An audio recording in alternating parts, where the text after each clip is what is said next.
ABS-CBN News and Current Affairs. Panig sa katotohanan, panig sa bayan.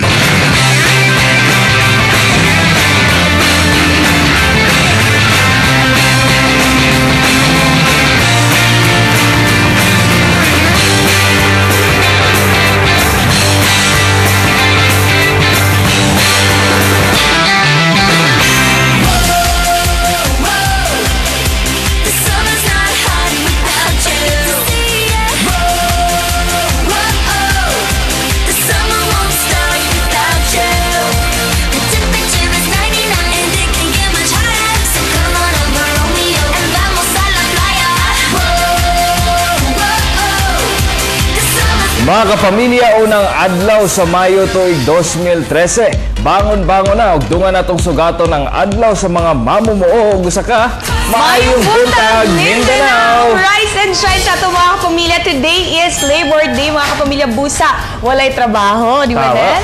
Siyempre, good news sa mga walay trabaho kay karong adlaw mga kapamilya. Dunay gitanyag nga jobs fair ang Department of Labor and Employment sa tibuok nasud.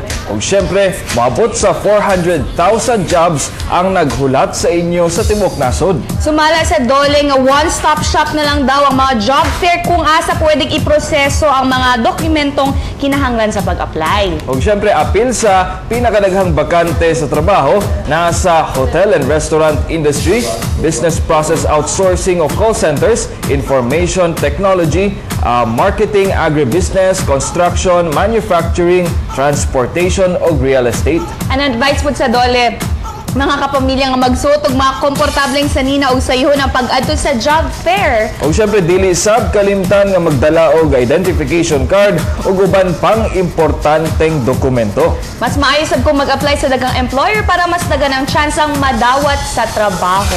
Today na ay job fair. Jobs fair. Oo, ang dole mga kapamilya din ha sa SMCT Ecoland, naapo din ha sa Gaisano Mall of Tagum o sa Gaisano Mall of Davao. O siyempre mga kapamilya, andam na ang inyong resume o siyempre presentable sa pag-atubang sa atong mga employers. Kay moabot sa 32, more than 32,000 jobs ang itanyag sa dole dinhi lang sa Davao City o diha sa Tagum City. Busa sa atong mga kapamilya nagapangita og trabaho, bangon na, be prepared para di mo malate sa job fair karon. Pero kan mga kapamilya, Facebook time sa ta kay syempre summer gihapon na atong mga kapamilya nga nag-post ilang summer escapades.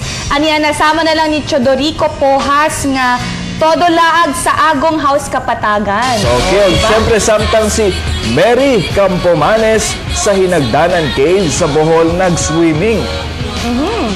Si si Lilay Sands sa Kamunsilan, Bansalan, Milaag.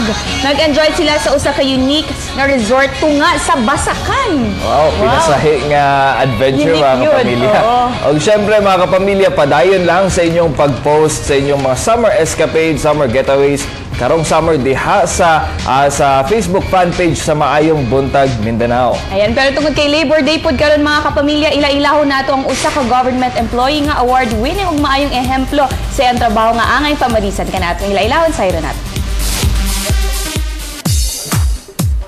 25 years nang nag-aalagad sa katawhan si Miriam Dingal, usa ka government employee sa Human Resource Department sa Sangguniang Panlungsod sa Davao City. Si Miriam nailhan sa iyang mga kaubanan nga pinaka-friendly ug pinakadaling duulang empleyado. Sumala pa sa iyang head nga si Josephine Nabua, responsable ug dedicated kini sa iyang trabaho. Well, Miriam is very hardworking employee. She is fast learner and very responsible. Ug sa 25 ka tuig niyang pagserbisyo, wala pa siya record nga nakapadaot sa iyang pangalan. Kay wala siya makadawat maskin usa ka memo. Wala sab siya nakabangi sa opisina. Sayo niya ginabuhat ang iyang mga output, busa on time ang submission niini. Ug tungod sa iyang maayong karakter, isip public servant, pinaagi sa iyang exemplary behavior ug extraordinary acts, nakadawat siya og recognition gikan sa City Mayor's Office niadtong 2011. Kay usa siya ka inspirasyon sa ubang empleyado sa saktong pagserbisyo sa publiko. Ako normal nga trabaho lang yun. I mean, kung trabaho manggod ka, dapat na kay malasakit sa imong trabaho, ang dedication and love para ang pagtrabaho nimo is harmonious. So wala kay kalagod sa imong trabaho para dire-diretso. Ang pagdawat aning award dili lalim kay sa gatusan ka mga empleyado sa maong opisina, tulo lang sila sa mga nakadawat sa maong recognition. To Ma'am Inday Sara, thank you for giving us the opportunity nga ma-recognize ang among mga kahago. Bilib ang MBM team sa performance ni Ma'am. Busa giubanan namo siya sa usa ka sikat nga salon dinhi sa Davao City aron mag-relax ug mo day off kadali sa work. Atong buhaton kay Ma'am nga facial kadtong para sa iyahang edad nga facial with collagen mask kay si Ma'am medyo na edad na, so atong buhaton sa pang firming gani para mawala-wala itong mga lines, mga sag. Pagkahuman sa iyang facial session, haircut na sab ang iyang giatiman. Ang gagawin natin kay Ma'am ngayon is yung hair niya is medyo nagtikwas man. Yung para mag-in sa summer, ang gagawin natin is soft layered bob cut is para medyo magkaroon ng bodying hair.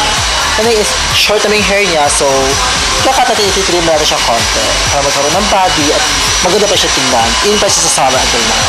Sa mga empleyadong sama ni Miriam, bilib ang MDM sa inyong dedikasyon ug maayong gawi. Nang hinaot sab kami nga mas mudaghan pa ang sama ninyo nga tiuna ang pagserbisyo sa katawhan.